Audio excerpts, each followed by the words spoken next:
करायला साधी सोपी आणि नेहमीपेक्षा थोडीशी वेगळ्या पद्धतीने ही दोडक्याची भाजी बनवलेली आहे. तर जर तुम्ही अशा पद्धतीने जर ही दोडक्याची भाजी बनवली तर नक्कीच न खाणारे देखील नक्कीच दोडक्याची भाजी ही आवडीने खातील.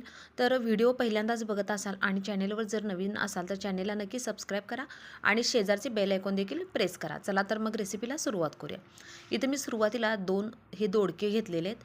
आता या दोडक्यांचे आपल्याला काय करायचे आहेत, साली काढून घ्यायचे आहेत. तर त्यासाठी आपण सुरुवातीला दोडक्यांच्या आपण पूर्णपणे साली काढून घेऊया, जेणेकरून दोडका पटकन शिजतो. साली जर काढल्या नाही तर दोडका शिजायला थोडासा वेळ लागतो, म्हणून आपल्याला थोड्या साली दोडक्याच्या काढून घ्यायचे आहेत. आता त्यानंतर आपल्याला दोडक्याचे छोटे छोटे असे तुकडे करून घ्यायचे आहेत.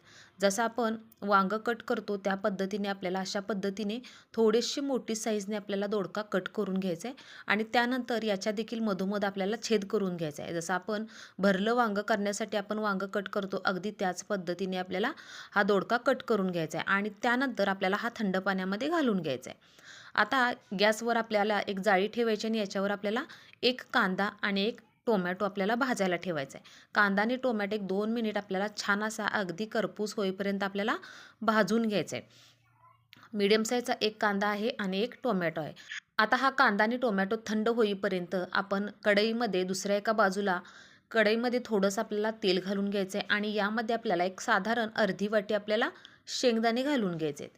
आता हे घातले की यामध्येच आपल्याला थोडंसं खोबरं देखील घालायचं आहे. इथं मी सुकं खोबरं वापरलेलं आहे. तुमच्याकडे जर ओलं खोबरं असेल तर तुम्ही ओलं खोबरं घालू शकता. ओलं खोबरं नसल्यामुळे मी सुकं खोबरं इथं वापरलेलं आहे. आता त्यानंतर आपल्याला यामध्येच थोडंसं तीळ देखील घालायचं आहे. साधारण एक चमचाभर तीळ घालून घ्यायचे आणि तीळ देखील थोडेसे मिक्स केल्यानंतर आता यामध्ये आपल्याला थोडंसं आलं आणि लसूण देखील आपल्याला थोडासा घालून घ्यायचं आहे आणि पुन्हा याला थोडंसं आपल्याला मिक्स करायचं आहे. आणि त्यानंतर आपल्याला गॅस बंद करायचा आहे आणि हे पूर्णपणे आपल्याला थंड करून घ्यायचं आहे. थंड झाल्यानंतर मिक्सरच्या भांड्यामध्ये आपल्याला हे भाजलेलं सगळं साहित्य घालून घ्यायचं आहे आणि त्यानंतर याच्यासोबतच आपल्याला भाजलेला कांदा आणि टोमॅटो देखील काढून घेऊन आपल्याला अशा पद्धतीने याची पेस्ट करून घ्यायची. आता दोडक्याला फोडणी घालण्यासाठी आपल्याला त्याच कढईमध्ये पुन्हा थोडंसं तेल घालून घ्यायचं आहे. तेल गरम झालं की यामध्ये एक चमचाभर जिरे घालून घ्यायचे आणि त्यानंतर आपल्याला कट केलेला यामध्ये तेलामध्येच दोडका घालून घ्यायचा आहे आणि लो गॅसवर आपल्याला एक 2 मिनिट दोडकाना अलटी-पलटी करून आपल्याला भाजून घ्यायचं आहे. म्हणजे याचा कच्चेपणा देखील निघून जातो आणि दोडका देखील आपला पटकन शिजतो. म्हणून तेलामध्येच आपल्याला लो गॅसवर एक दोडका 2 मिनिट भाजून घेतल्यानंतर जो आता आपण मसाला केला तो देखील आपल्याला यामध्येच घालून घ्यायचा आहे आणि पुन्हा याला एक मिनिटभर तेलामध्येच असं आपल्याला छान मिक्स करायचं आहे. थोडंसं याला तेल सुटेपर्यंत आपल्याला छान असं लो गॅसवर मिक्स करायचं आहे.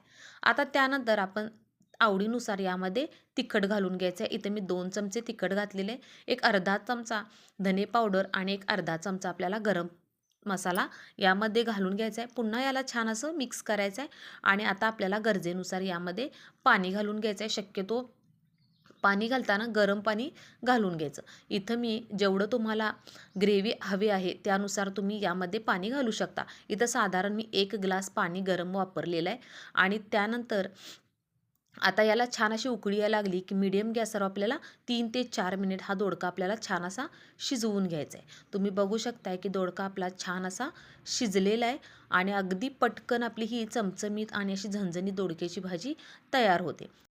तर तुम्ही देखील जर कधी अशा पद्धतीने जर दोडक्याची भाजी बनवली नसाल तर नक्कीच एकदा तरी अशा पद्धतीने भाजी नक्की ट्राय करा. न खाणारे देखील आवडीने नक्कीच खातील. तर व्हिडिओ कसा वाटला हे कमेंट करून सांगा आणि व्हिडिओ थोडा जरी आवडला आणि चॅनेलवर जर नवीन असाल तर चॅनेलला नक्की सबस्क्राईब करा.